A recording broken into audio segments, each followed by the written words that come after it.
I was thinking, like, I really like this second chant that we did. We don't do it very often. They have heard thy name, the blind, halt, and lame. And it's a wonderful image of what the Guru is to all of us. Because, imagine that, as the chant says, you are drowned in tears because something has happened, or you are, drowned in sin because perhaps of bad habits, perhaps of something that has happened to you. Many a times, your family, your friends, maybe, oh no, you've done too much, I don't want to have anything to do with you. Even if it's nothing really that big. Now, true friends, obviously, they will be with you no matter what. They will not endorse your mistakes, but they will actually at least be there for you when you need them. But the Guru is that one friend that he will be with us no matter what. No matter what we are going through, if we call to him sincerely from our hearts, he will be there with us in an instant even. And that's the beautiful thing. And also, let's face it, that's many a times how people come to the spiritual path. Because they have done so, they have gone through great suffering, they have indulged in bad desires, in bad attachments, whatever it may be, and they're feeling so bad and so filled with burden that they finally turn towards God. Even if it's the last resort in their, in their life, well, I have nothing else but God, so if you are there, please listen to me. Right? Many people just come to the spiritual path just because of that. As devotees on the path, though, I hope we are a little better than that, and that is not just the last resort of what we do. But nevertheless, many times when we are in despair, like the chant said, we turn even more strongly towards the Guru, and we must turn very strongly towards the Guru. I can't remember if Swamiji said this, but he says, if things are going well, stay in tune. If things are going bad, stay more in tune even. That being in attunement with the Guru is something that we have to do all the time, regardless of our outward circumstances. But, I remember I had a dream one time. It was a very interesting dream because I was in an airplane. I don't know if anyone else was there. And suddenly, what is the worst nightmare when you are in an airplane? And the airplane started going down. And of course, I don't know what will happen in reality, but I remember that time, of course I was freaking out, but at some point I closed my eyes and said, Om Guru. And I remember a bright light came, and suddenly everything reset to normal. Meaning that the plane was just flying naturally. And nobody seemed to know anything. Of course, I was like, oh my God, what just happened? But in a way, that's a dream. But in a way, that's what actually happens when we call to the Guru. That things are going downhill, downhill, downhill. But because we remember him, somehow we can go back in track. And that is because of what Naveen was reading now. We open ourselves. Whenever we think of the Guru, whenever we call to the Guru sincerely, we actually open ourselves to receive his presence. His presence is always there. But we are not always open, isn't it so? And sometimes when we are in these turbulent times, we become more open because of desperate need. But anyway, one time, Shamini and I were having a meeting with, somebody senior in Ananda. And we were trying to arrange something to happen, an event. And we were there trying for half an hour, but this, but that, like this. We were going. And then we said, let's wait a moment. We forgot to pray before the meeting. And we just closed our eyes and prayed for a moment and centered ourselves. And it was very funny because immediately the solution came. And the solution was in the form of an email or a message that person received. I said, we were worrying about nothing. Nothing had happened. And we decided from that moment onward, never we will forget to pray before any meeting, because we wasted a whole half an hour, 45 minutes just going in circles and circles and circles. And again, I always like to think of the Guru as the cheat card or the cheat code. that the mantra Om Guru especially is kind of a cheat code. Um, it just really solves everything. And yes, sometimes it will be something dramatic, but sometimes it will just solve everything because of your own alignment, of your own inner alignment, your own magnetism that will strengthen just because of opening ourselves to that presence of the Guru.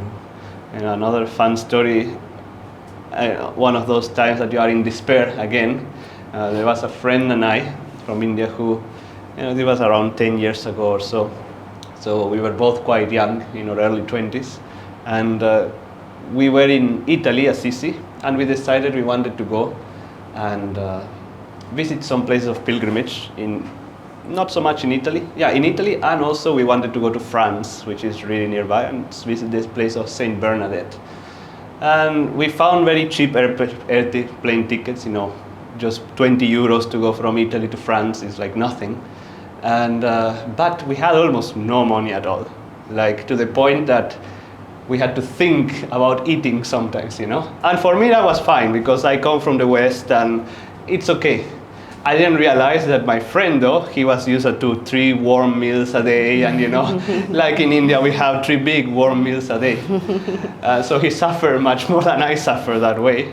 I was completely happy about that, and just trying to say God will provide something or the other. And this one time, though, because also I didn't have any credit card or anything, transactions were a little harder 10 years ago to do online, especially with Indian debit cards and all that. And we wanted really to go from Paris to this place where the body of Saint Bernadette is just there, incorrupt supposedly, and you can meditate there. And from there we wanted to go to the popular place in South France, which is where a certain spring appeared, that healing water is there and whatnot. It's a very famous place called Lourdes. Anyway, but this place called Nevers, it was kind of out of the way. And from Paris you can easily go to that Lourdes, and you can go to this place, but from this second place to the other place it was very hard to find anything. Trains were like 90 euros a ticket or something like that, and we had really no money almost. But we will always go to the supermarket and buy some bread and some cheese, and that was kind of our meal many of the times. One time we even slept in a park because we didn't want to afford, we couldn't afford for a night a hotel, and it was a lot of fun actually. But this one particular time, it was very interesting because from those 2 places we really couldn't find any way cheap, except I found an app that you can share cars with someone. If they are going, that you can go. It's very common these days. That time wasn't so much. But this app had very big limitations. First of all, I could not book our seat because I could not pay. Secondly, they will not allow you to write anything that had the word money or pay you, because I was like, I want to come but I'll pay you later, and it will delete automatically my comment. And somehow I managed to tell the girl that we want to come, and she told us to meet at a certain train station that was not that far. And I was hoping for the best and praying very desperately. And then when we go to the train station, it's the worst thing. There's 2 exits. So which exit? I don't have a phone. How am I supposed to connect to the girl? And again, just praying intensely, and we just go to an exit. And we are there standing on the street, not knowing what to do in the middle of a French city that we don't even know. And again, we just calm ourselves for a moment, and then suddenly a lady comes from the back. Excuse me, are you this and this? Our car is right there, And I'm like, oh my God, thank you, Master, for figuring this out for 2 foolish disciples of yours that don't know what they are doing, but yet you are still taking care of us because you are really our greatest friend. And I think all of us who are here feel really that Master is our greatest friend. And why is he our greatest friend? Not only because he will take us to salvation. I mean, who else will do that? But okay, that's maybe the ultimate, But even if you bring it down, he is the only one who really understands where we are and how to move forward from there. Nobody else, unless they are a saint, can say that they really know you and they know how to help you and accept you from where you are. And that's why the spiritual path is so beautiful, because you don't have to be like anybody else. You just have to be yourself. And be yourself and bring yourself to the Guru. You could not even trick him if you wanted, but you had to just completely say, this is who I am, Master, help me. What can I do to improve? And if you come like that and open yourself like that, he will change you. Now there is a story of Swami Kriyanandaji. When he was with Yogananda, Yogananda met many famous people in his time, and I think this particular person was an actor. And when this actor was there with Master was very, very friendly towards everyone. He will make everybody laugh, and they will be laughing and having a good time, and Master will give him a lot of energy. And then this man decided he wanted to learn the teachings. And so Master told him, well, he will help you, Kriyanandaji will help you. So Swamiji and the man made an appointment to learn the basics, the meditation and all that. And when the time came, the man didn't show up. But then when there was an appointment with Master, the guy will always show up on time and they will have such a good time. And again, he will make an appointment with Swamiji, not show up. And Swamiji thought, this man is just not sincere. He just likes to be with Master because it's something good to be there, and Master also is a famous person perhaps, so he just likes the glamour of it. He's not sincere.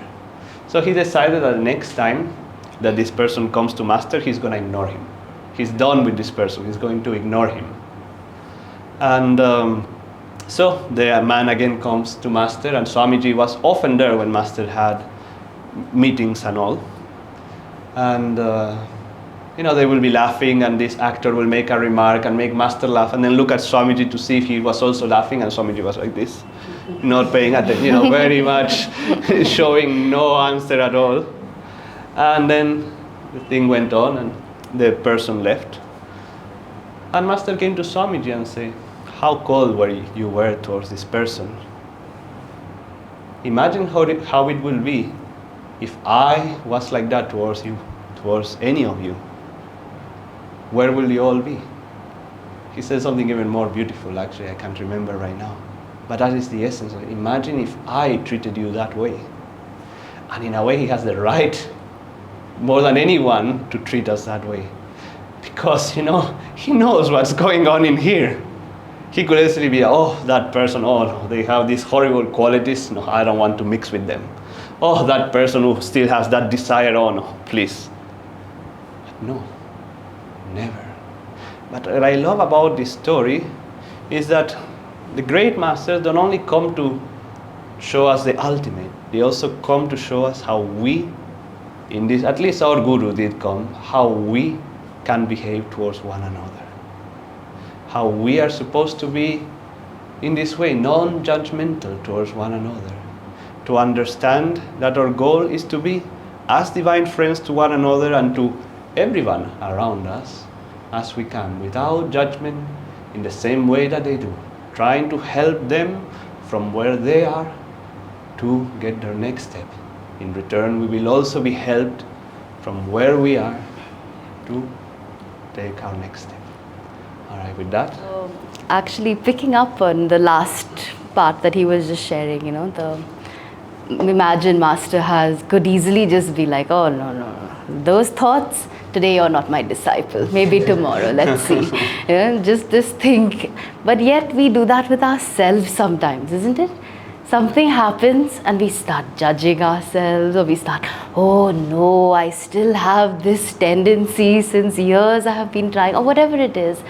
Or even worse, if people come and say something to you and point out some flaws, then you're like, oh no, now everybody knows. And instead to just bring whatever we can, that's all really that the Guru is expecting if we think. It's like, just bring everything you are and just come, be completely open, as we chose the affirmation for today. Just be completely open to me and be completely fearless that I can see everything anyway, but I'm here to help you. And there's this really beautiful quote of Master, which I just heard this week, which was that I will be there for you in your lowest mental state and your highest. I will be the same with you in your lowest mental state and the highest. That's something, no, to think. It's like when we go in the lowest, we start to think, oh no, in this moment, maybe he's not there. So we think only in the good things, when I'm happy, okay, then the Guru's there. But it's when those lowest things come, if he can stay the same. And all we need to do really is just come and just completely, just bring even that lowest thing to him. So that's just something for us to keep in mind very much as disciples also, adding on to, the Guru-disciple relationship is never to start taking your own things so seriously, because even that's ego, it's not actually something great that you're pointing your flaws. It's just, again, reaffirming the ego. It's his problem in a way, and Swamiji would always say, it's his problem, it's your problem you've put me here, it's your problem you've made me like this. Now let's fix this together, And that's such a hopeful spirit to come to the path of Kriya, of discipleship, and work with ourselves every day. So with the whole concept of the Guru, it's again why we love talking about it so much, is it's so alive, It's one of those relationships which until the end meaning our end of our soul's long journey until we reach God, is going to be one of the most alive, the most magnificent relationships we're ever going to have. It's the Guru-disciple relationship. And that's why, as Bharat was saying, so why not, let's talk again about the Guru. Let's just have another reason to talk about it, because every day it should be something we are talking about, we are thinking about, we are interested in, we are keeping that alive. That's up to us. And I was thinking, so there are two things which I thought with this topic of the blessing of the Guru. The first part is, and most of us have gone through this, who are here so far, is, do I really need a Guru? That's the first part that the devotee comes to. Do I need a Guru? And Swamiji would have to answer this question again and again. You'll see so many recordings, so many times people in the audience putting up their hand, and, do I need a Guru? And his answers were many different kinds according to the person, of course. But once we move past that, do I need a Guru? You've come to the point of, oh, I have a Guru. That's the second step, and I wanted to talk more about that for all of us here, because many times, it can happen to all of us. You forget, oh, I have a Guru. I have the blessing of a Guru. I have a true Guru. I am a disciple of a great Guru. To just those lines, they sound nice. But it takes time for it to sink inside, isn't it? To become a part of us. It just kind of like, the first one is almost like a tension, you have your tense and you have your relax. So the tense is, do I need a Guru? And then, I have a Guru. You need to almost like relax into it. And it's a marathon, So it's not like, oh, you can just, okay, let's done. It's okay. Tomorrow you wake up again we go through things. I have a Guru. Wait a minute, what am I doing? Why am I trying to just go around in the dark like I used to before? I have a Guru. I have access to his consciousness. I have access to his vibration. I have his teachings to live by, And so every day we have to keep kind of reminding ourselves until we reach the point of like a Swami Kriyananda, where there was no difference between the two. He didn't have to remind himself, that he had a Guru. So it happens, like even this week or very recently, there was a very mundane, it was a very silly little situation. But of course, silly little can bother you if it's ready to bother you, And it's bothering me, and I'm wondering, okay, I need to figure this out, I need to make a plan, and I'm doing all this, how we think. One of our acharyas said, many people try to be their own guru. Don't be your own guru, she said. No? You have a guru, ask him. So I'm trying to figure out what should be the solution. Maybe I should make a plan, and maybe this and that. And I talk to, in these moments, talk to the right people. I'm talking to a friend, a guru bhai, and they're saying, let the guru figure that out. And I was like, oh, yeah. Oh, I have a guru. It's like we think, oh, in meditation, the guru. In the good things, the guru. In the center, the guru. But when it comes to challenges, my problems, when it comes to this needs a solution, my understanding has to come in. And why not have him come in? And in fact, like he was sharing about their trip to Paris, and there are moments like that we've all had, where we were in a crisis, you called on the guru, you remembered, and miraculously there was a solution. And so far he's brought us all to this point. So why won't he take us forward, And that kind of is the faith on which we keep building, one step at a time, just, okay, here we go again. Okay, good morning, Master. Are you here? Oh, good afternoon, Master. I forgot about you in the morning. No? Oh, good night, Master. Sorry, I forgot today. Tomorrow I'll remember again. But you just keep kind of retraining our consciousness that it's not me in this little drama anymore, in misery, but it's the opportunity he's given us to live in his light every single day, if we just open ourselves, if we just choose to do that. And just to end, I was thinking again about Swamiji's example, and we've told this before, but remember in the end of Swamiji's life, we shared that he went around all over India in the last 6 months before he left his body. And that was how all the India centers germinated. And recently, we were in Bangalore, and our leaders there, they were sharing, it was so sweet that, Swamiji came before they moved there to Bangalore. Now it's been 12 years of the center, 12, 13 years. So they were saying Swamiji came, he got 1,500 people, and he started Ananda Bangalore. And I love that. And then after that, he asked them to come and step in for him. And we are just stepping in for him, That was such a nice spirit. He came, he got 1,500 people, and he started the center. And he did that all over the country. And it was just so interesting because some of us got to be for some of those talks, and we at least could still watch them on YouTube. They are all there. If you put it, Swami Kriyananda's talks, let's say 2012, 2013.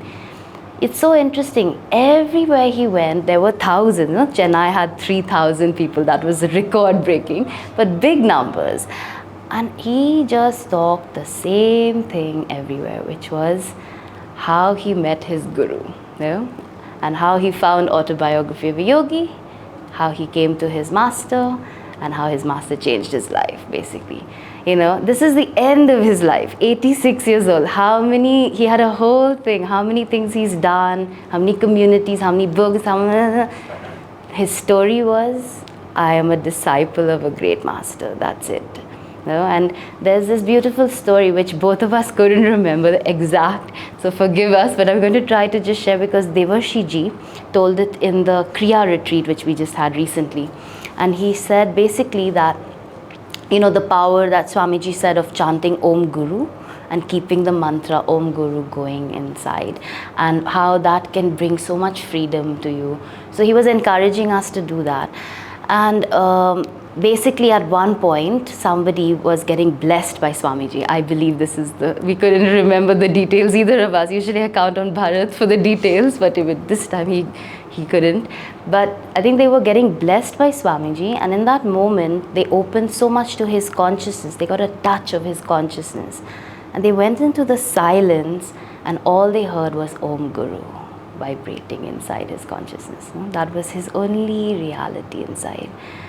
And that's the power, what the Guru can really do to just change us from inside completely.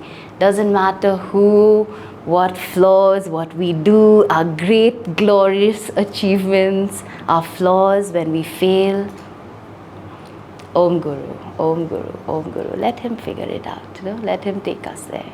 And let's hold that thought with us as we go forward. So, Om Guru. And we will end now with a song. I've known them forever, they've haunted my slumber and called to me out of the deeps of space. The love that they promise has helped me remember another time, a caring embrace. Dark eyes in the morning, dark eyes in the evening, dark eyes in the starlight at end of day. Dark eyes that speak silence, they whisper, come find me. You'll never know true love if you stay. Now I seek them in the winter time, oh I seek them in the spring. Those two dark eyes throw my heart away to where sun and moon sing. I laugh now in the summertime when ripples on the river play. I laugh soaring with the meadowlarks, love has made my heart gay. I laugh soaring with the meadowlarks, love has made my heart gay. I've known them forever, they've haunted my slumber and called to me out of the deeps of space. The love that they promised has helped me remember another time, a caring embrace. Another time, a caring embrace.